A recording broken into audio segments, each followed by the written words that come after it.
Bayangkan, kamu dibuang oleh keluargamu sendiri, dikucilkan, dihina, hanya karena memilih jalan kebenaran. Itulah yang dialami Nadia, seorang gadis muda yang berani mengucap 2 kalimat syahadat meski tahu hidupnya tak akan pernah sama lagi. Dari rumah mewah hingga gelapnya penjara keluarga. Dari air mata menuju keteguhan iman. Kisah ini akan membuatmu tersadar bahwa cahaya kadang ditemukan di tengah kegelapan yang paling pekat. Sebelum kita mulai, tulis di kolom komentar dari kota mana kamu mendengarkan cerita ini. Mari kita saling menyapa di ruang tengah malam, tempat di mana kisah nyata dan hikmah bertemu. Untuk kamu yang sudah subscribe, semoga Allah membalas dengan rezeki yang berkah, hati yang tenang, dan iman yang kuat. Dan bagi yang belum, yuk subscribe sekarang, agar kamu tidak ketinggalan kisah-kisah menyentuh hati berikutnya. Selamat mendengarkan. Pagi itu, mentari tampak lembut menyinari halaman rumah keluarga Prasetya. Udara hangat bercampur dengan aroma bunga melati yang baru disiram. Dari luar, rumah besar itu tampak sempurna. Dinding putihnya bersih, suara tawa ibunya terdengar samar dari ruang makan, dan gemericik air kolam kecil di teras menambah kesan damai. Namun di balik semua itu, hati seorang gadis bernama Nadia Prasetya terasa hampa. Ia duduk di tepi jendela kamarnya yang luas, menatap jalanan sepi di luar sana. Senyumnya tampak manis, tapi matanya kosong. Hari-harinya diisi dengan rutinitas yang nyaris sama. Bangun pagi, membantu ibunya menyiapkan sarapan, lalu menemani ayahnya yang dikenal keras dan disegani di lingkungan mereka. Ayahnya, Bram Prasetya, adalah tokoh adat yang dihormati. Baginya, tradisi adalah harga mati. Tak boleh diganggu, tak boleh diubah. Sementara ibunya, Ratna, adalah sosok yang lembut tapi takut menghadapi suaminya. Ia selalu berusaha menenangkan suasana, bahkan ketika Nadia sering dimarahi karena hal-hal kecil. Jangan terlalu banyak bertanya, Nadia. Begitu kata ayahnya setiap kali ia mencoba bicara soal keyakinan dan kehidupan. Cukup jalani apa yang sudah turun-temurun. Itulah kehormatan keluarga kita. Namun hati Nadia menolak diam. Setiap kali malam datang, ia merasa seolah sedang berbicara dengan dirinya sendiri. Ada rasa sepi yang sulit dijelaskan. Kadang ia menatap langit malam dan berbisik pelan. Kalau hidup ini hanya sekadar menjalani, kenapa hatiku tak pernah tenang? Sore itu, saat sedang duduk di taman kampus tempatnya bekerja sebagai asisten dosen, Nadia melihat seorang mahasiswa bernama Fahri sedang membantu petugas kebersihan yang terjatuh. Ia tak mengenalnya, tapi ada sesuatu pada pemuda itu yang menarik perhatiannya. Sikapnya tenang, tutur katanya sopan, dan wajahnya memancarkan keteduhan. Ketika mereka akhirnya berbincang, Nadia terkejut. Pembicaraan yang awalnya ringan berubah menjadi dalam. Fahri bercerita tentang keyakinannya, tentang bagaimana hidupnya terasa damai karena selalu bersandar pada Allah dalam setiap langkah. Nadia hanya terdiam. Ada sesuatu yang hangat di dadanya, tapi juga membuatnya takut. Ia tidak ingin mengkhianati ajaran keluarganya, tapi hatinya bergetar mendengar kata-kata yang baru pertama kali terdengar begitu jujur. Malamnya, Nadia tak bisa tidur. Kata-kata Fahri berputar di kepalanya. Tentang doa, tentang ketenangan, tentang cinta yang bukan sekadar ritual, tapi hubungan antara manusia dan Sang Pencipta. Di kamarnya yang remang, Nadia berbisik dalam hati, apakah ini yang selama ini kucari? Atau hanya rasa penasaran semata? Ia menatap langit-langit, lalu menarik napas panjang. Ada sesuatu yang berubah malam itu, meski ia sendiri belum mengerti apa. Sebuah langkah kecil telah dimulai. Langkah yang kelak akan mengubah seluruh hidupnya. Sejak pertemuannya dengan Fahri, hidup Nadia perlahan berubah. Ia mulai sering memikirkan hal-hal yang sebelumnya tak pernah berani ia renungkan. Tentang makna hidup, tentang tujuan, dan tentang sesuatu yang lebih besar dari sekadar adat dan nama baik keluarga.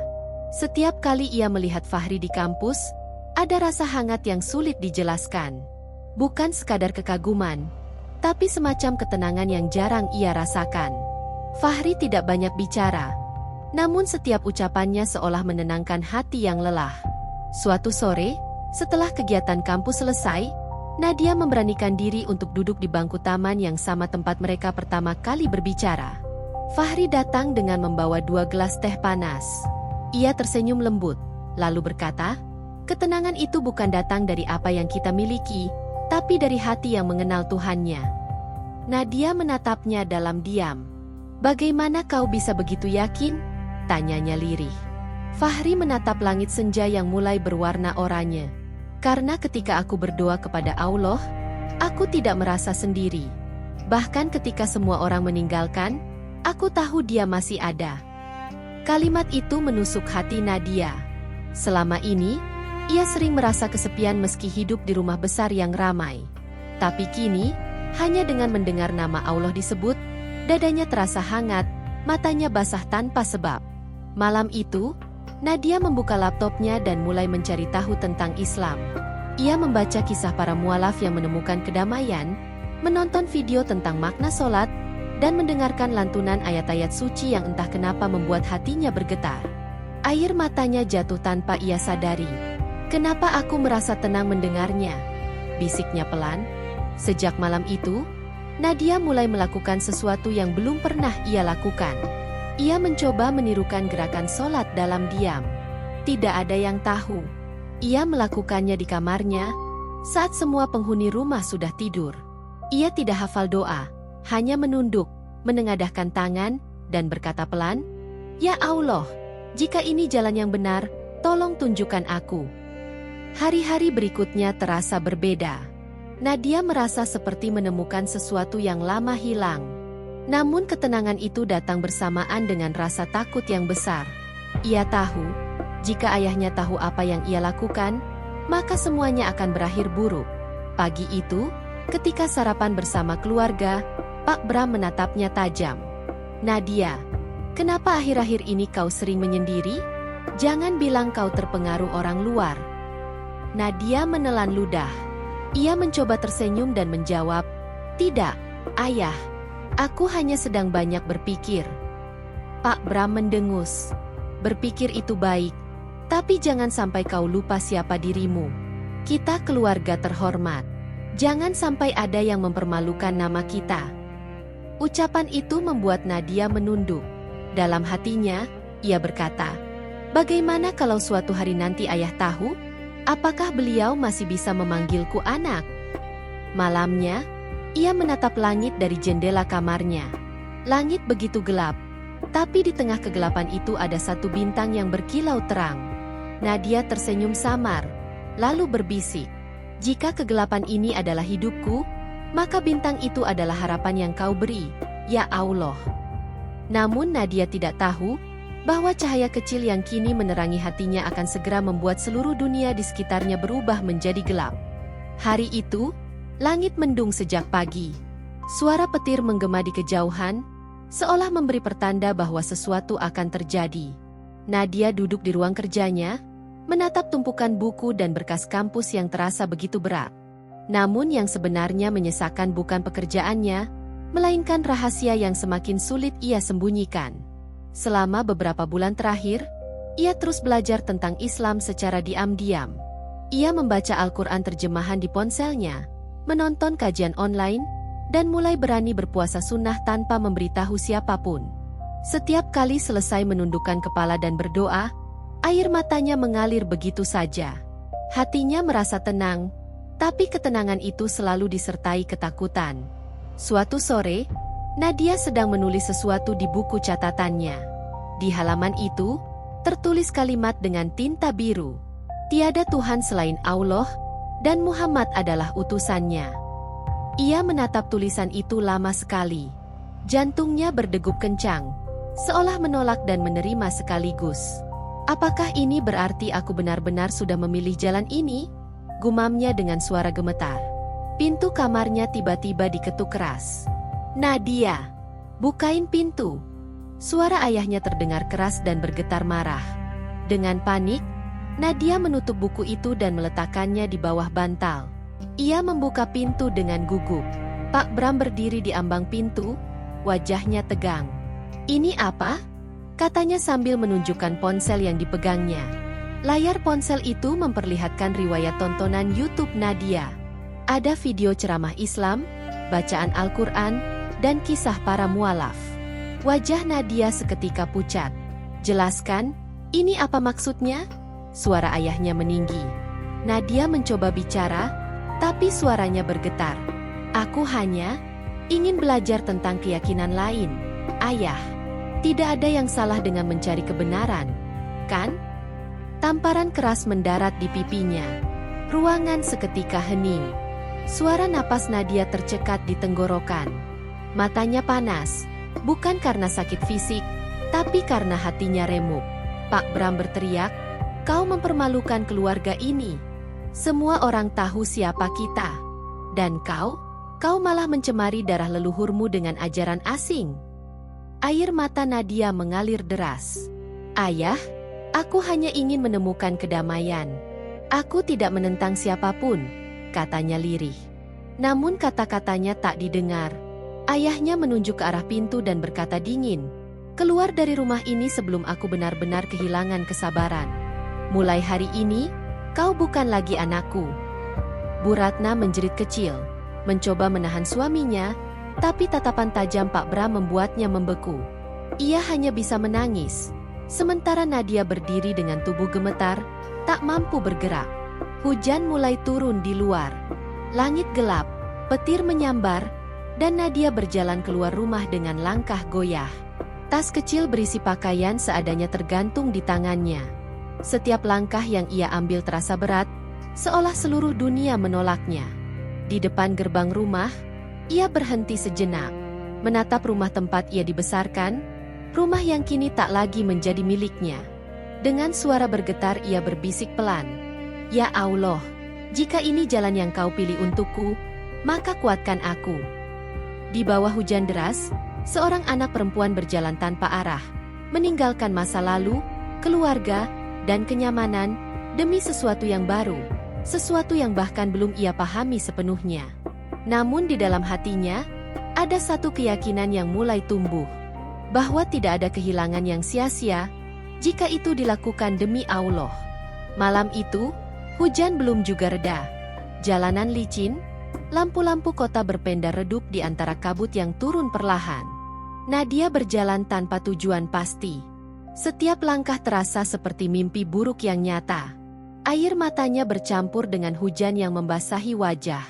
Tubuhnya gemetar, bukan hanya karena dingin, tapi juga karena kesedihan yang menyesakkan dada. Ia tidak tahu harus kemana. Semua teman dan keluarga yang ia kenal masih berada dalam lingkaran yang sama. Dan ia tahu, jika mereka tahu alasannya diusir, mereka pun akan menutup pintu. Hanya satu nama yang terlintas di pikirannya. "Hai." Dengan tangan gemetar, Nadia mengeluarkan ponselnya dan menekan nomor Fahri. Suara di seberang terdengar kaget. "Nadia, kenapa suaramu seperti menangis?" Nadia terisak. Aku diusir dari rumah, Fahri. Mereka tahu semuanya." Tanpa banyak tanya, Fahri langsung menawarkan bantuan. "Tunggu di halte dekat kampus. Aku akan ke sana sekarang. Jangan pergi kemanapun, ya?" Hujan semakin deras. Nadia duduk di bangku halte yang dingin dan basah. Ia memeluk tas kecilnya, menggigil, menatap kosong ke arah jalan. Setiap suara mobil yang lewat membuatnya terlonjak. Namun di tengah rasa takut itu, ia menundukkan kepala dan berdoa dengan lirih. "Ya Allah, aku tidak punya siapapun lagi sekarang. Tapi aku percaya, Engkau tidak pernah meninggalkan hamba MU." Beberapa menit kemudian, mobil hitam berhenti di depan halte. Fahri keluar, berlari ke arahnya sambil membawa payung. Melihat wajah Nadia yang pucat dan matanya yang sembab, Fahri hanya bisa berkata pelan, "Kau tidak sendiri, Nadia. Tenanglah." Ia membawanya ke rumah tantenya, seorang wanita parubaya bernama Bu Aminah, yang dikenal lembut dan bijaksana. Tanpa banyak tanya, Bu Aminah menyambut Nadia dengan senyum hangat. "Masuklah, Nak. Kau pasti kedinginan. Ganti bajumu, lalu makan dulu. Setelah itu, baru kita bicara." Malam itu, untuk pertama kalinya setelah diusir, Nadia bisa merasakan kehangatan kembali. Ia duduk di lantai ruang tamu yang sederhana, menikmati sepiring nasi hangat dan teh manis. Tetes air matanya masih jatuh. Tapi kini bukan karena kesedihan, melainkan rasa syukur. Setelah makan, Bu Aminah duduk di sampingnya dan berkata lembut, "Fahri sudah menceritakan semuanya. Nak, jangan takut. Kadang Allah mengambil sesuatu yang kita cintai, bukan untuk menghukum, tapi untuk menggantinya dengan yang lebih baik." Nadia menatap wanita itu dengan mata berkaca-kaca. "Apakah aku jahat karena meninggalkan keluarga?" Bu Aminah menggeleng pelan. "Tidak, Nak. Kau tidak meninggalkan mereka. Kau hanya sedang berjalan menuju kebenaran. Dan suatu hari nanti, mereka akan mengerti." Malam itu, Nadia tidur di kamar kecil yang disiapkan Bu Aminah. Ia menatap langit-langit, lalu menutup mata dengan tenang. Untuk pertama kalinya dalam hidupnya, ia berani memohon dengan penuh keyakinan. "Ya Allah, meski aku kehilangan segalanya, aku tahu aku tak pernah sendiri." Di luar jendela, hujan perlahan berhenti. Dan di antara sisa-sisa rintik itu, terdengar suara adzan subuh yang menggema lembut. Suara yang selama ini hanya ia dengar dari kejauhan, kini terasa menyapa langsung ke dalam hatinya. Nadia tersenyum kecil dalam gelap. "Terima kasih, Allah, aku siap memulai hidupku yang baru." Namun di balik ketenangan itu, badai yang lebih besar sedang menunggu. Karena di luar sana, keluarga Prasetya belum sepenuhnya selesai dengannya. Pagi itu, sinar matahari menembus jendela kecil kamar Bu Aminah. Nadia terbangun dengan rasa lega yang belum pernah ia rasakan sebelumnya. Ia duduk di tepi ranjang, memandangi sajadah di lantai yang masih terlipat rapi. Hatinya bergetar pelan saat mengingat suara adzan subuh yang membangunkannya tadi. Untuk pertama kalinya, ia menunaikan salat dengan penuh keyakinan. Tak lagi dengan ragu, tak lagi dengan sembunyi-sembunyi. Setelahnya, Nadia duduk di teras bersama Bu Aminah sambil menikmati teh hangat. Suasana pagi itu damai, burung-burung berkicau di kejauhan, dan aroma tanah basah masih terasa setelah hujan semalam. Namun ketenangan itu tak berlangsung lama. Fahri datang tergesa-gesa, wajahnya tegang. "Nadia," katanya dengan napas terengah, "kau harus tahu sesuatu." Ia menyerahkan ponselnya pada Nadia. Di layar, terlihat sebuah unggahan di media sosial milik ayahnya. Foto Nadia dengan keterangan menyakitkan. Anak durhaka yang memilih jalan sesat. Keluarga besar Prasetya tidak lagi mengakui dia. Darah Nadia seolah berhenti mengalir. Tangannya bergetar hebat saat membaca komentar yang membanjiri unggahan itu. Orang-orang mencibir, mencemooh, bahkan ada yang mendoakan hal buruk untuknya. Ia menatap Fahri dengan mata kosong. "Mereka benar-benar ingin menghapusku." Fahri menunduk, tak mampu menatap matanya. Sementara Bu Aminah mendekat, memegang bahu Nadia dengan lembut. "Biarkan mereka berkata apa saja. Nak, dunia mungkin menolakmu, tapi Allah tidak pernah menolak siapapun yang datang kepadanya." Namun luka di hati Nadia terlanjur dalam. Ia menatap kosong ke arah jalanan, seolah mencari sisa dirinya yang hilang. "Seluruh hidupku tiba-tiba lenyap begitu saja," gumamnya lirih. Hari-hari berikutnya berjalan berat. Nadia harus menghapus semua akun media sosialnya, mengganti nomor ponsel, bahkan berhenti dari kuliahnya karena tekanan dan ejekan teman-temannya. Setiap malam ia menangis dalam diam, namun selalu berakhir dengan doa. Hanya itu yang membuatnya bertahan. Suatu sore, ketika matahari mulai tenggelam, Fahri datang membawa kabar.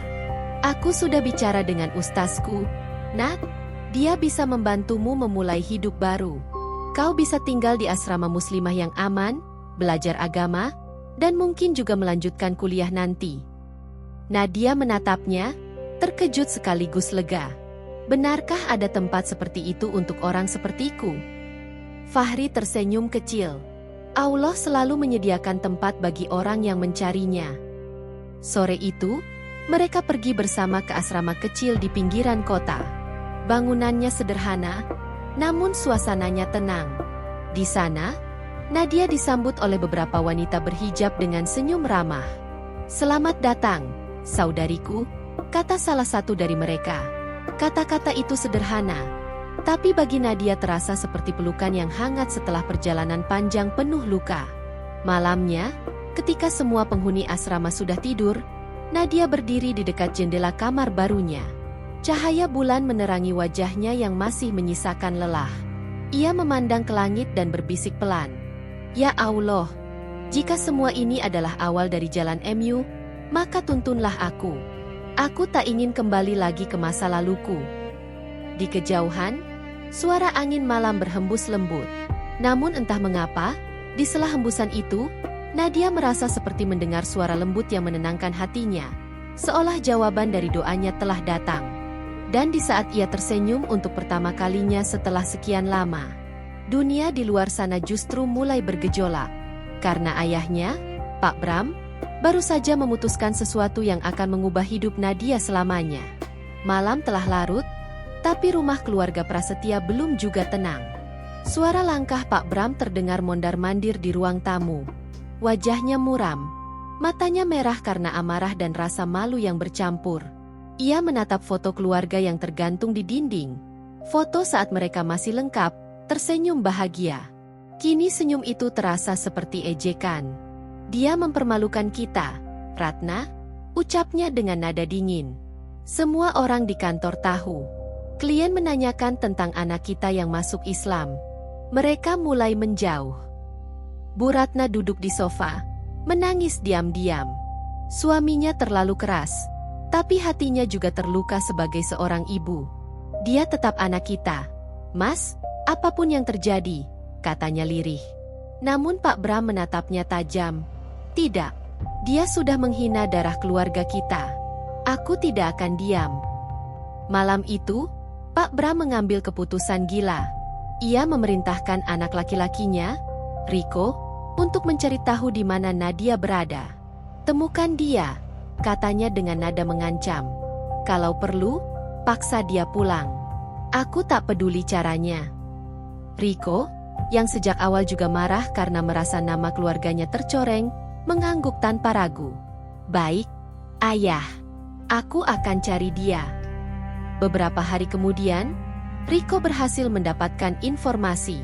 Seseorang di kampus melihat Nadia bersama seorang pria, Fahri, menuju arah timur kota. Ia mulai melacak lewat media sosial Fahri, lalu menemukan petunjuk keberadaan mereka. Di sisi lain, kehidupan Nadia mulai sedikit membaik. Ia mengikuti kelas mengaji, belajar wudhu, dan mengenal banyak teman baru. Setiap hari terasa seperti lembar baru yang penuh cahaya. Namun di balik senyum tenangnya, bayangan masa lalu belum benar-benar hilang. Suatu sore, ketika Nadia selesai membantu di dapur, penjaga asrama memanggilnya. "Nadia, ada seseorang di depan yang ingin bertemu denganmu," katanya. Nadia sempat terdiam. "Siapa?" Katanya, "Teman lamamu dari kampus." Dengan perasaan campur aduk, ia berjalan ke halaman depan. Dan di sanalah Riko berdiri, mengenakan jaket hitam, wajahnya tegang dan penuh amarah. "Nadia," katanya datar, "kau ikut aku pulang sekarang." Langkah Nadia terhenti. Tubuhnya gemetar, napasnya tercekat. "Riko, tolong jangan begini. Aku tidak bisa kembali," katanya dengan suara bergetar. Riko mendekat satu langkah. "Ayah sudah murka, tapi dia masih mau memaafkanmu kalau kau pulang sekarang. Jangan mempermalukan kami lebih lama." Air mata Nadia mengalir pelan. "Aku sudah memilih jalanku, Riko. Aku tidak menentang kalian, tapi aku tidak bisa meninggalkan keyakinanku." Riko mendengus kasar. "Kau sudah dicuci otak. Aku tidak akan biarkan adikku hidup seperti ini." Tiba-tiba ia menarik tangan Nadia dengan kasar. Namun sebelum sempat membawanya pergi, Fahri muncul dari arah gerbang. "Lepaskan dia," teriaknya. Riko menatap tajam, seolah siap bertarung. "Jangan ikut campur. Ini urusan keluarga." Fahri berdiri tegak, matanya tak gentar. "Kalau kau benar-benar peduli padanya, biarkan dia menentukan hidupnya sendiri." Suasana menegang. beberapa penghuni asrama mulai keluar melihat keributan itu. Riko akhirnya melepaskan tangannya, menatap Nadia dengan tatapan penuh amarah dan kebencian. Baik, tapi ingat, kau bukan lagi bagian dari kami. Ayah tidak akan berhenti sampai kau kembali, atau lenyap dari hidup kami.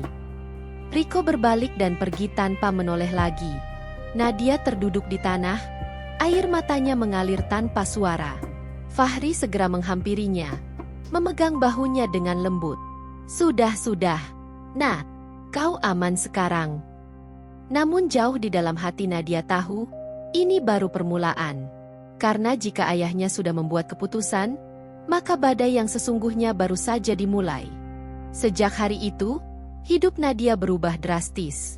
Ia tak lagi bebas keluar asrama seperti sebelumnya. Setiap kali suara motor berhenti di depan pagar, jantungnya berdegup kencang. Ketakutan bahwa keluarganya akan datang lagi menghantuinya setiap saat. Namun di balik semua itu, semangatnya untuk bertahan justru semakin kuat. Malam-malam panjang ia isi dengan membaca Al-Quran terjemahan, mencari makna di setiap ayat yang menyentuh hatinya. Ada ketenangan baru yang perlahan tumbuh, tapi juga ada luka yang masih menganga. Ia sering teringat wajah ibunya, Bu Ratna, yang tidak menentang tapi juga tidak melindunginya. Doanya selalu sama setiap malam, "Ya Allah, lindungilah ibu, dan lembutkan hati ayah." Suatu sore, Fahri datang dengan wajah cemas. Ia membawa kabar buruk. "Nadia, aku dengar ayahmu akan menempuh jalur hukum. Dia bilang kau diculik dan dipengaruhi untuk berpindah agama." Nadia terpaku. "Apa?" Suaranya hampir tak keluar. "Dia melapor ke polisi." Fahri mengangguk pelan. "Ya, dan yang lebih parah, namaku disebut juga. Mereka menuduhku sebagai orang yang menyesatkanmu." Air mata Nadia mengalir seketika. "Tidak, ini salahku. Aku yang datang padamu, bukan kau yang memaksaku." Fahri menunduk. "Aku tahu. Tapi mereka tidak mau mendengar. Mereka hanya ingin menemukan seseorang untuk disalahkan." Kabar itu menyebar cepat. Asrama menjadi tegang. Bu Aminah memanggil Nadia ke ruang tamu malam itu. "Nak, kau harus bersiap. Jika mereka benar-benar menuntut, mungkin kau harus membuat pernyataan resmi di kantor agama, agar semuanya jelas." Nadia mengangguk, meski wajahnya pucat. Ia tahu, langkah itu akan membuat semuanya semakin terbuka, dan keluarganya pasti makin marah. Namun ia juga sadar, bersembunyi selamanya bukan jalan keluar. Keesokan paginya, Nadia bersama Fahri dan Bu Aminah pergi ke kantor Kementerian Agama setempat. Udara pagi terasa berat. Setiap langkah menuju gedung itu seperti menapaki masa lalu yang ingin menahannya agar mundur. Namun dalam hati, ia berbisik pelan. "Ya Allah, aku datang karena MU. Jadikan langkah ini saksi bahwa aku memilih dengan sadar." Setelah menandatangani surat pernyataan resmi sebagai seorang mualaf, Nadia menundukkan kepala. Air mata jatuh tanpa bisa ditahan. Namun kali ini bukan karena takut, melainkan rasa lega yang dalam. Ia merasa seolah beban besar telah terangkat dari dadanya. Bu Aminah memeluknya dengan lembut. "Sekarang, kau benar-benar terlahir kembali, Nak." Fahri menatapnya dengan bangga, tapi juga khawatir. "Mulai hari ini, kau harus lebih kuat dari sebelumnya.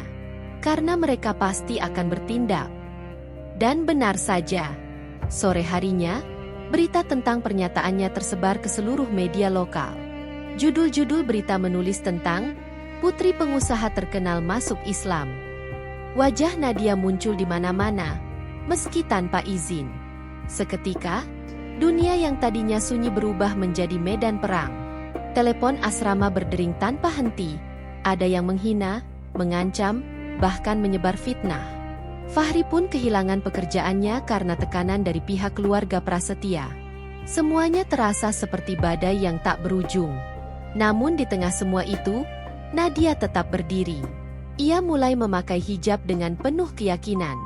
Wajahnya tampak lebih tenang, meski mata itu menyimpan kelelahan yang dalam.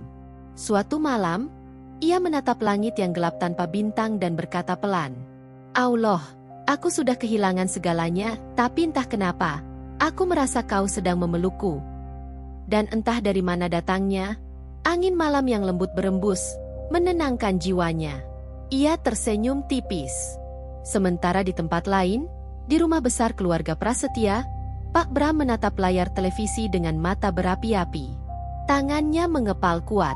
Kalau dia ingin perang, katanya pelan namun penuh amarah, maka aku akan pastikan dia menyesal telah lahir di keluarga ini.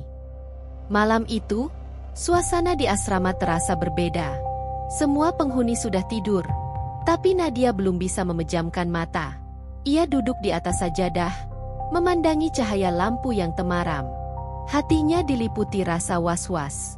Sejak kabar tentang keislamannya menyebar, ancaman datang hampir setiap hari, lewat pesan, komentar, bahkan surat tanpa nama yang diselipkan di bawah pintu asrama. Salah satu pesan yang baru datang sore tadi masih teringat jelas di benaknya. Kau memalukan. Dunia akan mengingatmu sebagai anak yang durhaka. Nadia menggenggam tangannya erat. Air mata mengalir pelan, tapi bibirnya tetap bergetar lirih mengucap doa. Ya Allah, kuatkan aku. Jangan biarkan aku membenci mereka yang membenciku. Di ruang tamu asrama, Bu Aminah juga belum tidur. Ia tahu, Nadia terlalu banyak menahan beban untuk ukuran gadis seusianya. Wanita tua itu datang membawa segelas susu hangat. Minum dulu, nak, katanya lembut. Jangan biarkan takut menguasaimu. Badai besar sekalipun akan reda kalau kita tetap bersandar pada Allah. Nadia menatap wajah Bu Aminah, lalu tersenyum kecil. Terima kasih, Tante. Kalau bukan karena Tante dan Fahri, mungkin aku sudah menyerah. Bu Aminah menepuk bahunya pelan. Jangan bicara begitu. Yang membuatmu bertahan bukan kami, tapi imanmu sendiri. Beberapa hari kemudian, situasi semakin mencekam. Ada mobil hitam yang beberapa kali berhenti di depan asrama pada malam hari. Seseorang dari dalam mobil itu terlihat memotret ke arah gerbang sebelum pergi. Fahri yang mengetahui hal itu menjadi gelisah. Ia memutuskan untuk berjaga malam bersama beberapa penghuni asrama laki-laki di seberang jalan. Suatu malam, sekitar pukul 2 dini hari, terdengar suara keras di luar pagar. Salah satu kaca jendela depan pecah. Ketika diperiksa, ditemukan batu besar dengan secari kertas yang menempel di atasnya. Tulisan di kertas itu mengguncang hati siapapun yang membacanya. Kau tidak pantas hidup. Kembalilah sebelum terlambat. Nadia terpaku, tubuhnya gemetar hebat. Fahri segera menenangkan, memintanya masuk ke kamar. Namun Bu Aminah justru berdiri tenang di depan pagar, menatap langit malam yang sunyi. Ia berbisik pelan, "Ya Allah, lindungi rumah ini. Lindungi anak-anak ini." Esok paginya, pihak asrama melapor ke polisi. Namun laporan itu tak banyak membantu. Beberapa petugas justru mengenal nama keluarga Prasetya, dan tampaknya mereka enggan mencampuri masalah tersebut. Fahri merasa marah, tapi juga tidak berdaya. Sementara itu, Nadia berusaha tetap menjalani hari-harinya seperti biasa. Ia tetap ikut kajian, membantu di dapur, dan mengajar anak-anak yatim mengaji di sore hari. Justru di tengah tekanan, wajahnya tampak semakin lembut dan teduh. Seolah badai di luar justru membuat imannya semakin kokoh. Namun malam itu, sesuatu terjadi. Saat semua penghuni sudah tidur, Nadia mendengar suara langkah kaki di luar jendela kamarnya. Pelan tapi jelas. Ia menahan napas, lalu mengintip dari celah tirai. Dalam gelap, ia melihat bayangan seseorang berdiri di depan pagar, tinggi, tegap, dan mengenakan jas hitam. Meski samar, Nadia mengenali sosok itu. Matanya membesar, jantungnya berdegup cepat. Itu ayahnya. Pak Bram berdiri diam beberapa detik, menatap bangunan asrama dengan tatapan tajam penuh amarah dan kecewa. Lalu, tanpa sepatah kata pun, ia berbalik dan pergi, meninggalkan kegelapan malam yang sunyi. Nadia terduduk lemas di lantai. Air matanya jatuh tanpa suara. Ia tahu, tatapan itu bukan tatapan seorang ayah yang merindukan anaknya. Itu tatapan seseorang yang siap menghancurkan segalanya, termasuk dirinya. Ya Allah, bisiknya lirih. Apakah ini ujian atau peringatan? Malam itu, ia tak tidur sama sekali. Dan di dalam hatinya, ia tahu sesuatu yang besar akan segera terjadi. Pagi itu, kabar mengejutkan datang dari televisi. Di saluran berita nasional, wajah Pak Bram muncul dengan latar konferensi pers. Suara penyiar terdengar jelas. Pengusaha sukses, Bram Prasetya, melaporkan dugaan penculikan terhadap putrinya yang berpindah keyakinan secara tidak wajar. Ruang makan asrama mendadak hening. Semua mata tertuju pada layar. Nadia menatap sosok ayahnya di televisi dengan napas bergetar. Suara Pak Bram terdengar lantang dan tegas. Kami percaya anak kami berada di bawah pengaruh kelompok tertentu yang mencuci otaknya. Kami ingin dia pulang dengan selamat dan sadar. Kata-kata itu menusuk hati Nadia lebih dalam dari apapun. Bu Aminah segera mematikan televisi. Sudah, Nak, jangan ditonton lagi, katanya lembut. Namun Nadia masih duduk terpaku, air matanya jatuh tanpa ia sadari. Fahri datang tak lama setelahnya, membawa kabar serupa dari media sosial. Semua orang membicarakannya. Nat, namamu trending. Banyak akun yang menuduh macam-macam. Nadia menunduk, suaranya bergetar. Jadi begini caranya ayah membalas aku. Hari itu, Nadia tidak keluar kamar. Ia menatap keluar jendela, menatap langit yang mendung. Dalam benaknya, ia teringat masa kecil. Saat ayahnya mengajarinya naik sepeda, saat ibunya memeluknya karena jatuh, saat mereka tertawa tanpa beban. Dan kini, semua kenangan itu terasa seperti mimpi yang kejam. Ia berbisik lirih, apakah kasih sayang bisa hilang hanya karena keyakinan? Sementara itu, di rumah besar keluarga Prasetya, suasana penuh amarah.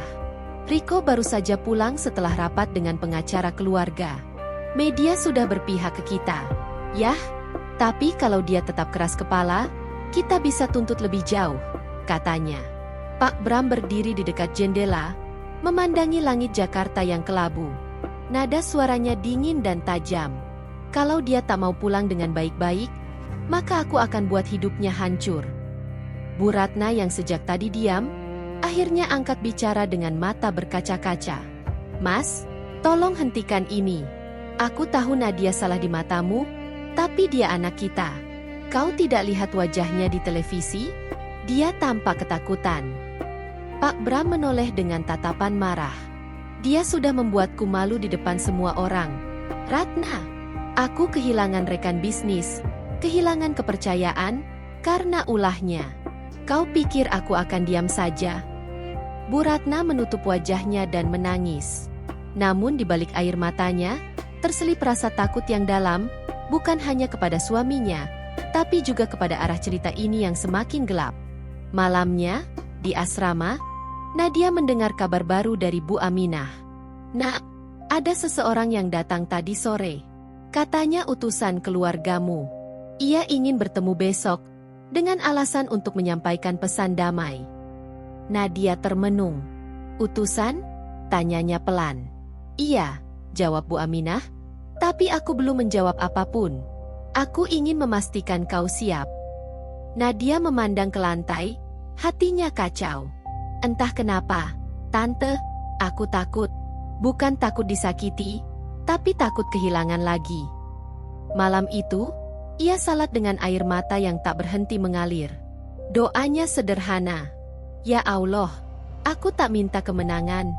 Aku hanya ingin selamat, dan semoga mereka suatu hari bisa mengerti. Namun jauh di tempat lain, Riko sedang duduk di dalam mobil hitam, bersama dua orang pria yang bukan keluarganya. Salah satu dari mereka berkata dengan nada dingin, "Besok kita ambil dia. Dengan cara apapun." Riko menatap keluar jendela dengan raut wajah keras. Dia sudah terlalu jauh. Ayah benar, ini saatnya dia belajar arti penyesalan. Dan malam pun berakhir dengan keheningan yang menipu. Karena fajar esok, tidak akan sama seperti sebelumnya. Subuh baru saja berlalu. Langit masih gelap, hanya semburat jingga tipis di ufuk timur. Udara pagi terasa dingin menusuk, namun asrama sudah mulai hidup. Suara adzan tadi masih terngiang di dinding-dinding, membawa ketenangan bagi siapapun yang mendengarnya. Nadia baru saja selesai menunaikan salat dan berzikir pelan. Ia menatap sajadahnya dengan tenang, mencoba menenangkan dada yang terasa sempit sejak semalam. Entah kenapa, firasatnya berkata sesuatu akan terjadi hari ini. Sementara itu, Fahri datang lebih awal dari biasanya. Ia membawa sarapan sederhana untuk Nadia dan Bu Aminah. "Tadi malam aku tidak bisa tidur," katanya dengan wajah lelah. "Aku merasa kita harus lebih waspada." Bu Aminah menatapnya penuh kekhawatiran. "Ya, Nak, aku pun merasa begitu. Semalam ada mobil yang berhenti sebentar di ujung jalan, tapi aku tak melihat siapa di dalamnya." Nadia hanya diam, memeluk tangannya sendiri. Matanya menatap ke arah jendela, di mana cahaya matahari mulai menyusup perlahan. "Kalau mereka benar-benar datang," katanya lirih, "aku hanya ingin bertemu ibu, bukan ayah. Aku ingin bicara baik-baik." Namun tak lama kemudian, suasana pagi yang tenang itu berubah drastis. Suara keras terdengar dari luar, "Brak!" Pagar depan asrama terbuka dengan paksa. 3 orang pria berjaket hitam masuk dengan langkah cepat, disusul oleh Riko di belakang mereka. Wajahnya tegang, matanya tajam seperti baja. "Nadia!" Suaranya menggema keras. "Kau ikut aku sekarang." Para penghuni asrama berhamburan keluar kamar. Bu Aminah berusaha menahan Riko di depan pintu. "Jangan lakukan ini.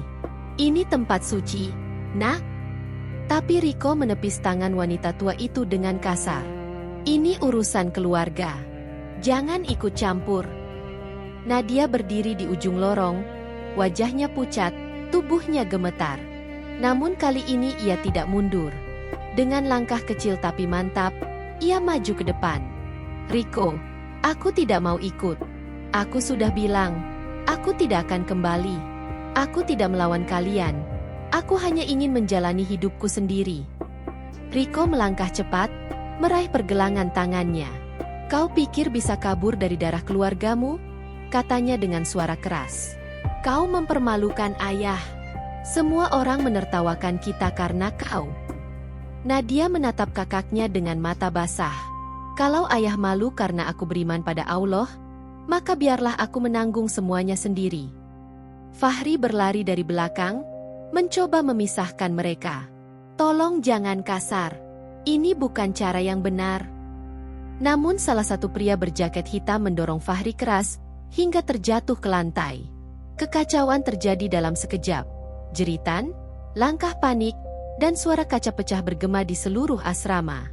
Bu Aminah berusaha menenangkan semua orang, tapi Nadia sudah diseret keluar ke halaman. Ia berteriak memanggil Fahri, namun suaranya tenggelam di tengah kekacauan. Riko membuka pintu mobil, mendorongnya masuk dengan paksa. "Nanti kau akan berterima kasih padaku," katanya dingin. Namun sebelum mobil sempat melaju, Fahri berlari dan menahan pintu dari luar. "Riko, jangan. Kau tak tahu apa yang kau lakukan." Riko menatapnya tajam. "Lepas, sebelum aku kehilangan kesabaran." Fahri berteriak balik. "Kau pikir ini cinta keluarga? Ini penjara."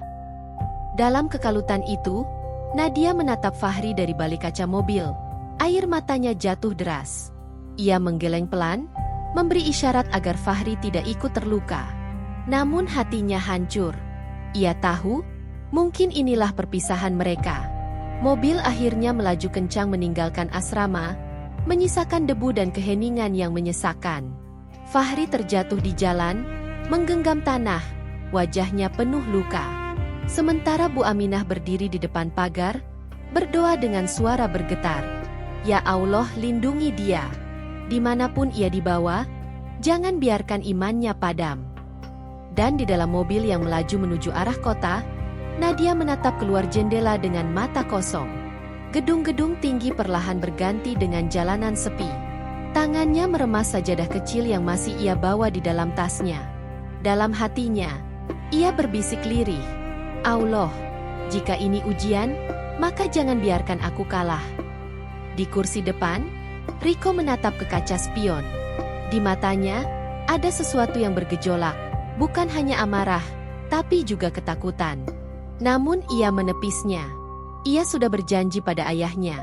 Hari ini, Nadia harus kembali, hidup atau hancur. Mobil berhenti di depan gerbang besar rumah keluarga Bramasta. Rumah itu megah, berdiri angkuh dengan pilar tinggi dan halaman luas, tapi suasananya dingin dan mencekam. Begitu pintu mobil dibuka, dua orang penjaga langsung menarik tangan Nadia keluar.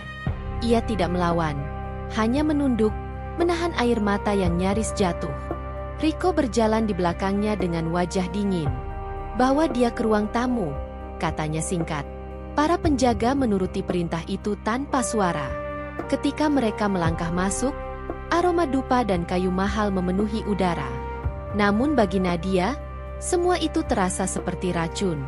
Ia mengenal rumah itu dengan baik. Dulu tempat penuh tawa dan kasih sayang, tapi kini hanya menyimpan kenangan yang pahit. Di ujung ruangan, Pak Bram sudah duduk di kursi besar dengan sorot mata tajam. Di sampingnya, Ibu Ratna, ibunya, berdiri dengan mata bengkak. Tangannya gemetar, seolah menahan diri agar tidak berlari memeluk anaknya. "Nadia," suara Pak Bram berat, dalam, tapi penuh amarah. "Akhirnya kau pulang juga." Nadia tetap menunduk. "Saya tidak kabur, Ayah. Saya hanya..." "Diam," bentak Pak Bram. Suaranya menggema di seluruh ruangan. "Kau sudah mempermalukan keluarga ini. Seluruh kolega bisnis berbicara tentang putriku yang memeluk agama lain. Kau sadar berapa banyak kerugian yang kau timbulkan?" Nadia terdiam. Air matanya jatuh di lantai marmer yang dingin. Ia ingin bicara, tapi lidahnya keluh. Semua yang ingin ia sampaikan tentang ketenangan, tentang kebenaran yang ia temukan, terasa sia-sia di depan tatapan penuh kebencian ayahnya. Ibu Ratna tak sanggup lagi. Ia melangkah maju, mendekati Nadia, lalu memeluknya erat. "Cukup, Pak, dia anak kita, dia darah daging kita." Tapi pelukan itu segera ditarik kasar oleh Pak Bram. "Ratna, kau terlalu lembek. Anak ini harus belajar arti malu." Ia menoleh ke arah dua penjaga yang berdiri di belakang. "Kunci dia di kamar atas. Jangan biarkan keluar sebelum aku bilang." Nadia ditarik lagi, kali ini lebih keras. Ibu Ratna menjerit, berusaha menahan. Namun Riko menahan bahunya. "Bu, biarkan dulu. Ini untuk kebaikannya," katanya lirih, meski matanya sendiri tampak bergetar. Nadia akhirnya dikurung di kamar lamanya. Ruangan itu besar dan mewah, tapi kini menjadi seperti penjara. Pintu dikunci rapat dari luar, jendela-jendela dipasangi teralis besi. Di sudut meja, ada bingkai foto dirinya saat wisuda. Senyum yang dulu tulus, kini terasa asing. Ia duduk di lantai, memeluk lututnya, lalu menatap langit-langit putih. "Allah, apakah ini jalan yang harus aku lalui? Aku takut, tapi aku tidak menyesal." Malamnya, dari luar kamar terdengar langkah kaki pelan. Suara lembut memanggil, "Nadia, Nak." Itu suara Ibu Ratna. Ia berbisik dari balik pintu. "Aku tahu apapun yang kau pilih, itu pasti dari hatimu. Ibu tidak bisa banyak bantu, tapi ini..." Sebuah amplop kecil diselipkan di bawah pintu. Nadia meraihnya dengan tangan gemetar. Di dalamnya, ada selembar kertas bertuliskan doa dalam bahasa Arab, dan kalimat kecil di bawahnya. "Jika kau yakin kepada Allah, maka jangan pernah lepaskan keyakinanmu." Tangis Nadia pecah tanpa bisa ditahan. Ia mencium kertas itu, menempelkannya di dada, lalu sujud lama di atas lantai dingin. Tak ada sajadah, tak ada sejadah, tak ada suara muadzin, tapi keheningan malam itu menjadi saksi doanya yang tulus. Sementara itu di ruang bawah, Pak Bram duduk sendiri di ruang kerjanya. Segelas whisky di tangannya bergetar. Ia menatap potret keluarga yang tergantung di dinding. Untuk pertama kalinya, matanya tampak basah. "Kenapa kau memilih jalan itu, Nak? Kenapa bukan seperti yang kuinginkan?" Namun egonya terlalu tinggi untuk mengakui bahwa mungkin justru putrinya yang telah menemukan kebenaran yang sejati. Malam itu sunyi. Hanya suara detak jam dinding yang terdengar, berdetak pelan namun menekan suasana di kamar besar yang gelap itu. Nadia berbaring di lantai, berselimutkan kain tipis, matanya menatap kosong ke arah langit-langit. Ia belum tidur sejak dikurung. Pikirannya penuh dengan wajah Fahri, Bu Aminah, dan ibunya. Setiap kali teringat suara adzan di asrama, hatinya terasa sesak. Seperti ada jarak tak terhingga antara dirinya dan ketenangan yang pernah ia rasakan. Tiba-tiba, terdengar suara ketukan lembut di pintu. Tok tok tok. Nadia bangkit pelan, mendekat ke arah pintu dengan langkah hati-hati. "Siapa di luar?" tanyanya pelan. Tak ada jawaban, hanya keheningan. Ia menunggu sejenak, lalu terdengar suara berbisik lirih dari balik pintu. "Nadia, ini aku." Suara itu membuatnya terkejut. Suara Riko. Dengan napas yang tertahan, Nadia mendekat. "Kenapa kau datang malam-malam?" Riko menjawab, "Aku cuma ingin memastikan kau baik-baik saja." Hening sejenak. Suara kunci berputar pelan, lalu pintu terbuka. Riko berdiri di ambang, hanya diterangi cahaya redup dari koridor. Wajahnya tampak berbeda malam itu. Bukan marah, tapi gelisah. Seperti seseorang yang berperang dengan pikirannya sendiri. "Aku tak tahan melihatmu dikurung begini," katanya dengan nada pelan. "Sejak ayah tahu kau masuk Islam, dia tak bisa berpikir jernih. Dia hanya takut kehilangan kehormatan." Nadia menatap kakaknya, air matanya mengalir. "Riko, kau tahu aku tidak bermaksud mempermalukan siapapun. Aku hanya ingin hidup tenang, mengenal Allah dengan caraku." Riko menghela napas berat, lalu menatap adiknya dengan mata sendu. "Aku tahu, tapi aku juga terjebak. Aku harus pilih antara darah dan hati." Ia duduk di kursi dekat jendela, mengusap wajahnya. "Kau tahu, dulu waktu kecil, ayah selalu cerita bahwa kau anak yang paling dia banggakan. Tapi sejak ibu mulai rajin ikut pengajian rahasia di luar rumah, ayah mulai berubah. Dia takut semua orang tahu keluarganya bersentuhan dengan Islam. Dan ketika kau memutuskan jadi mualaf, semua ketakutan itu meledak." Nadia terdiam. Ternyata ibunya juga pernah menyentuh cahaya itu. Jadi ibu sudah tahu tentang Islam sejak lama. Riko menatap lantai. "Ya, tapi dia menutupinya demi ayah. Dan sekarang, kau melanjutkan langkahnya tanpa tahu apa yang dulu ibu sembunyikan." Air mata Nadia mengalir deras. Semua potongan masa lalu kini terasa masuk akal. Mengapa ibunya selalu menatapnya dengan lembut? Mengapa sering berbisik doa tanpa suara? Ternyata ibunya pun pernah berada di jalan yang sama. Riko berdiri, menatap adiknya dengan raut wajah canggung. "Aku tak bisa bantu banyak, tapi aku ingin kau tahu satu hal, Nat. Jika memang hatimu sudah memilih Allah, maka jangan lepaskan, meski semua orang menentangmu." Kalimat itu membuat Nadia tertegun. Ia menatap kakaknya, pria yang selama ini menjadi bayangan keras sang ayah, kini justru memberi kekuatan. "Terima kasih, Riko." Riko tersenyum lemah. "Aku akan bicara dengan ayah. Tapi kau harus sabar. Jangan buat keadaan makin buruk." Ia melangkah ke pintu, menatap adiknya untuk terakhir kali sebelum pergi. Namun sebelum pintu tertutup, Nadia memanggilnya pelan. "Riko, kau tahu arti Islam?" Riko berhenti, menoleh. Nadia melanjutkan dengan suara lembut. "Artinya, damai. Dan malam ini, meski aku dikurung, aku merasa damai."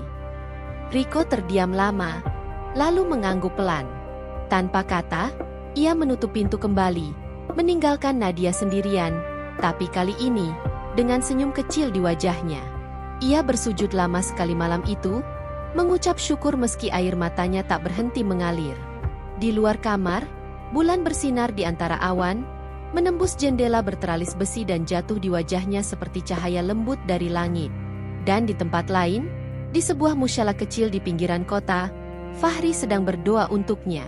Suara zikirnya lirih, tapi setiap suku katanya membawa nama yang sama dalam hati, Nadia.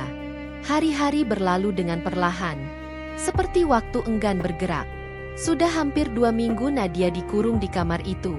Ia tidak tahu apakah masih ada harapan untuk keluar, tapi hatinya kini lebih kuat. Setiap hari ia berdoa, membaca tulisan doa dari ibunya, dan menenangkan diri dengan zikir. Namun di balik dinding besar rumah itu, Ibu Ratna mulai menyusun rencana. Hatinya tidak tahan lagi melihat anaknya diperlakukan seperti tahanan di rumah sendiri. Malam-malamnya diisi dengan air mata, dan siang harinya ia berpura-pura kuat di depan suami dan para penjaga. Suatu sore, ketika Pak Bram pergi menghadiri rapat penting di luar kota, Ibu Ratna mengetuk pelan pintu kamar Nadia. "Nadia, ini ibu." Nadia bergegas mendekat, dan untuk pertama kalinya dalam 2 minggu, pintu itu dibuka tanpa suara kunci logam. Begitu pintu terbuka, Nadia langsung memeluk ibunya erat-erat. Tangis keduanya pecah seketika. "Bu, aku pikir aku tak akan bisa melihat ibu lagi." Ibu Ratna mengusap rambut putrinya sambil berbisik, "SSST, tenang, nah, ibu datang diam-diam. Ayahmu sedang keluar kota. Malam ini, kita akan bicara dengan seseorang." Nadia menatap ibunya bingung. "Dengan siapa, Bu?" "Dengan teman lama ibu, seseorang yang dulu pernah menuntun ibu mengenal Islam. Sekarang, dia masih aktif di majelis kecil di pinggiran kota. Ibu ingin dia bertemu denganmu." Malamnya, Ibu Ratna menyamar dengan jilbab panjang dan mantel gelap. Ia membawa Nadia keluar lewat pintu belakang rumah dengan bantuan salah satu pembantu lama yang bisa dipercaya. Mobil tua berwarna abu-abu sudah menunggu di luar pagar. Mereka duduk diam di dalam mobil, hanya ditemani suara hujan yang mulai turun deras. Sepanjang perjalanan, Nadia menggenggam tangan ibunya erat-erat. Hujan di luar membuat jalan tampak berkilau. Lampu-lampu kota terlihat samar di balik kaca yang berembun. Hening, hanya suara mesin dan napas mereka berdua yang terdengar. Akhirnya, mobil berhenti di depan sebuah rumah sederhana di ujung gang kecil. Dari dalam, cahaya hangat terlihat menembus tirai tipis. Begitu mereka mengetuk pintu, seorang wanita tua berwajah lembut membukakan dengan senyum. "Ratna, sudah lama sekali." "Iya, Bu Syarifah," jawab Ibu Ratna dengan mata berkaca. "Ini anakku, Nadia." Bu Syarifah menatap Nadia lama sekali, seolah menelusuri sesuatu di matanya. "Jadi ini putrimu yang kau ceritakan dulu?" "Subhanallah." Nadia menunduk hormat. "Assalamualaikum." Bu Syarifah tersenyum. "Waalaikumsalam, Nak. Semoga Allah meneguhkan hatimu." Mereka duduk bersama di ruang kecil yang dipenuhi aroma kayu dan minyak atsiri. Bu Syarifah menatap Nadia dalam-dalam. "Aku tahu jalanmu berat, Nak. Tapi ketahuilah, setiap orang yang mencari kebenaran pasti diuji. Ujianmu bukan tanda bahwa Allah meninggalkanmu. Justru itu tanda bahwa Dia memilihmu." Nadia terisak. "Aku hanya ingin ibu dan ayah mengerti, Bu. Aku tidak ingin menjadi musuh keluarga." Bu Syarifah mengangguk pelan. "Waktu akan membuat hati mereka lembut. Tapi kau harus tetap sabar, terus berdoa. Jangan pernah benci mereka, meski mereka menyakitimu. Sebab kasih tanpa benci adalah bukti bahwa hatimu benar-benar mengenal Allah." Ibu Ratna menggenggam tangan Bu Syarifah erat. "Dulu aku gagal melangkah sejauh itu, tapi anakku ini lebih berani dari aku." Bu Syarifah tersenyum penuh makna. "Beranilah dalam diam, Ratna. Karena kadang suara yang paling kuat adalah doa yang tidak terdengar." Ketiganya berbincang lama malam itu. Tentang iman, tentang kesabaran, tentang harapan di tengah penolakan. Hujan di luar terus turun, seolah menjadi saksi pertemuan yang penuh air mata itu. Sebelum mereka pulang, Bu Syarifah memberikan kalung kecil dengan gantungan berbentuk bulat bertuliskan nama Allah dalam huruf Arab. "Kalung ini bukan jimat, Nak. Ini pengingat. Setiap kali kau merasa sendirian, pegang ini dan ingat, Dia selalu bersamamu." Nadia menerima kalung itu dengan kedua tangan gemetar. Air matanya jatuh di telapak tangan sendiri. Ia berbisik pelan, "Terima kasih, Bu." Malam itu, untuk pertama kalinya sejak semua terjadi, Nadia merasa benar-benar tidak sendirian. Ia tahu perjalanan ini masih panjang, tapi kini hatinya tidak lagi rapuh. Namun tanpa mereka sadari, dari seberang jalan, sebuah mobil hitam sudah berhenti sejak tadi. Seseorang di dalamnya sedang memperhatikan dengan tatapan tajam. Di genggamannya, sebuah ponsel aktif, merekam semuanya. Dan di layar ponsel itu, nama pengirim pesan teratas tertulis jelas, Pak Bram. Keesokan paginya, suasana rumah besar keluarga Bramasta kembali mencekam. Mobil hitam yang semalam mengikuti Nadia dan ibunya ternyata berisi salah satu orang kepercayaan Pak Bram. Semua yang terjadi, mulai dari pertemuan di rumah Bu Syarifah hingga percakapan mereka, terekam jelas dan dikirim langsung ke ponsel Pak Bram. Pagi itu, begitu video selesai diputar, wajah Pak Bram merah pada menahan amarah. Tangannya menghantam meja kerja hingga gelas di atasnya pecah. Jadi Ratna juga berkhianat padaku. Riko hanya berdiri diam di sisi ruangan, tak berani bicara. Ia tahu, badai besar akan segera datang. Tanpa pikir panjang, Pak Bram memerintahkan anak buahnya untuk menjemput kembali Nadia dan ibunya. Bawa mereka ke gudang belakang. Malam ini, semua harus selesai. Riko mencoba menenangkan ayahnya. Ayah, tolong jangan lakukan itu. Ini bukan caranya. Namun Pak Bram menatapnya tajam. Kau diam saja, Riko. Jangan kau bela orang yang mempermalukan darah kita. Sore harinya, ketika Nadia dan Ibu Ratna baru saja kembali ke rumah, dua mobil hitam sudah menunggu di depan gerbang. Para penjaga langsung menarik mereka tanpa penjelasan. Pak Bram ingin bicara di belakang. Ibu Ratna menjerit, tapi tidak ada yang berani melawan. Mereka dibawa ke gudang besar di belakang rumah, tempat yang jarang didatangi siapapun. Di sana, Pak Bram sudah menunggu. Wajahnya keras, matanya penuh bara marah yang nyaris gila. Nadia, suaranya berat, kau bukan lagi anakku. Dan kau, Ratna, telah mengkhianati sumpahmu sebagai istri. Nadia berlutut, menatap ayahnya dengan air mata yang terus mengalir. Ayah, aku tidak bermaksud mengkhianati. Aku hanya ingin mengenal Allah, Tuhan yang menenangkan hatiku. Pak Bram menepis kata-katanya. Cukup. Tidak ada Allah di rumah ini. Yang ada hanya kehormatan keluarga. Tangan Pak Bram terangkat, siap menampar. Namun Riko tiba-tiba masuk dan menahan tangannya. Cukup. Ayah, jangan sentuh mereka lagi. Pak Bram menatap anak lelakinya dengan tatapan tajam. Kau pun sekarang melawan aku, Riko? Riko menjawab dengan suara bergetar. Aku tidak melawan, Ayah. Aku hanya tidak mau kita kehilangan semuanya karena kebencian. Namun ucapan itu membuat Pak Bram makin marah. Ia mendorong Riko hingga terjatuh. Keluar, jangan ikut campur. Riko terdiam, tapi dari matanya, ada air yang mengalir diam-diam. Air mata seorang anak yang melihat keluarganya hancur oleh ego seorang ayah. Nadia berusaha memeluk ibunya yang mulai lemas. Bu, sabar ya. Tapi tiba-tiba, suara keras terdengar dari luar. Beberapa orang berlari masuk. Fahri bersama dua ustaz dari masjid terdekat datang dengan wajah cemas. Ia menatap Nadia dan langsung mendekat. Pak Bram, cukup. Jangan tambah dosa dengan menyakiti anakmu sendiri. Semua orang terdiam. Pak Bram menatap Fahri dengan mata menyala.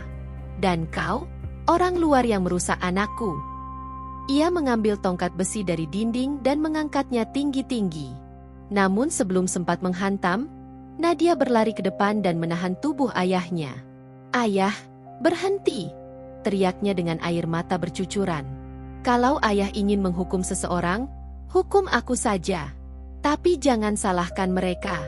Aku yang memilih jalan ini, bukan mereka. Pak Bram terhenti. Tangannya gemetar. Tongkat itu jatuh ke lantai dengan suara berdentang. Ia menatap wajah putrinya yang pucat namun teguh, lalu menunduk perlahan. Dalam keheningan itu, tangis Ibu Ratna pecah. Pak, sudah cukup. Lihatlah anak kita. Lihat matanya. Itu mata anak yang beriman, bukan pembangkang. Pak Bram terduduk di lantai. Wajahnya basah oleh air mata yang tak lagi bisa ia tahan. Semua kebencian yang ia pelihara selama ini tiba-tiba terasa hampa. Ia berbisik lirih, nyaris tak terdengar. Kenapa harus begini, Nak? Kenapa harus sejauh ini? Beberapa bulan telah berlalu sejak malam penuh tangis dan luka itu. Rumah besar keluarga Bramasta kini jauh lebih tenang. Tak ada lagi bentakan, tak ada lagi penjaga yang berjaga di depan kamar Nadia. Pak Bram lebih banyak mengurung diri di ruang kerja, merenungi hidup dan segala keputusan yang ia buat. Riko kini sering menemani ayahnya berbincang ringan, perlahan mencoba memulihkan hubungan mereka. Sementara itu, Nadia dan ibunya mulai hidup dengan damai, sering beribadah bersama di rumah kecil di pinggiran kota. Nadia sudah resmi menjadi mualaf secara hukum, dan kini aktif membantu di Yayasan Pendidikan Perempuan bersama Fahri. Suatu sore, Nadia kembali mengunjungi rumah lamanya. Ia membawa beberapa makanan kecil dan mengetuk pintu ruang kerja ayahnya. Pak Bram menatapnya dengan mata yang lembut. Mata yang dulu penuh amarah, kini penuh penyesalan. Nadia, suaranya pelan. Ayah minta maaf. Nadia tersenyum, menunduk. Tidak perlu, Ayah. Semua sudah berlalu. Aku tetap anak ayah, dan selalu akan begitu. Air mata Pak Bram jatuh tanpa ia sadari. Waktu kau bilang menemukan ketenangan bersama Allah, ayah tak mengerti. Tapi kini, mungkin ayah mulai paham. Kedamaian itu terpancar dari matamu. Nadia menunduk haru. Ia menggenggam tangan ayahnya erat-erat. Terima kasih, Ayah. Semoga suatu hari nanti, ayah juga merasakan ketenangan yang sama. Pak Bram tidak menjawab. Ia hanya menatap keluar jendela, ke arah langit sore yang berwarna keemasan. Dalam hatinya, ada sesuatu yang berubah. Sesuatu yang selama ini terkunci rapat mulai terbuka. Beberapa minggu kemudian, keluarga Bramasta kembali utuh dalam bentuk yang berbeda. Mereka tidak lagi berbicara tentang status, kekayaan, atau kehormatan. Yang mereka bicarakan kini adalah hati, dan bagaimana cinta sejati tidak bisa dibatasi oleh perbedaan. Pada suatu pagi, di sebuah musyalah kecil di pinggiran kota, Nadia menatap langit setelah salat. Sinar matahari masuk melalui celah jendela, mengenai wajahnya yang kini penuh kedamaian. Di sampingnya, Fahri tersenyum pelan. Allah selalu menepati janjinya, katanya lembut. Nadia mengangguk, menatap jauh ke depan. Ya, dan kini aku tahu, bahkan ketika dunia membuangmu, Allah tetap memelukmu dengan kasih-Nya. Dari kisah Nadia, kita belajar bahwa iman sejati sering lahir dari penderitaan. Kadang, jalan menuju kebenaran tidak selalu disambut dengan pelukan dan tepuk tangan, tapi dengan air mata dan penolakan. Namun, keteguhan hati dan kasih tanpa kebencian adalah bentuk tertinggi dari keimanan. Nadia mengajarkan bahwa meski dunia menolakmu, Allah tidak pernah meninggalkanmu. Setiap luka, setiap tangis, adalah bagian dari caranya menguatkan kita, bukan untuk membuat kita menyerah, tapi agar kita bisa berdiri lebih tegar dari sebelumnya. Ingatlah, tidak semua yang tampak sebagai kehilangan adalah akhir. Kadang, itu adalah awal dari perjalanan menuju cahaya yang sesungguhnya. Terima kasih sudah mendengarkan kisah ini hingga akhir. Jika kamu tersentuh, terinspirasi, atau merasa mendapat pelajaran berharga, silakan tulis pendapatmu di kolom komentar. Aku sangat senang membaca pandanganmu. Jangan lupa untuk like, share, dan subscribe agar kamu tidak ketinggalan kisah inspiratif berikutnya di Ruang Tengah Malam. Karena setiap malam, selalu ada cerita yang bisa menuntun hati kita menuju cahaya.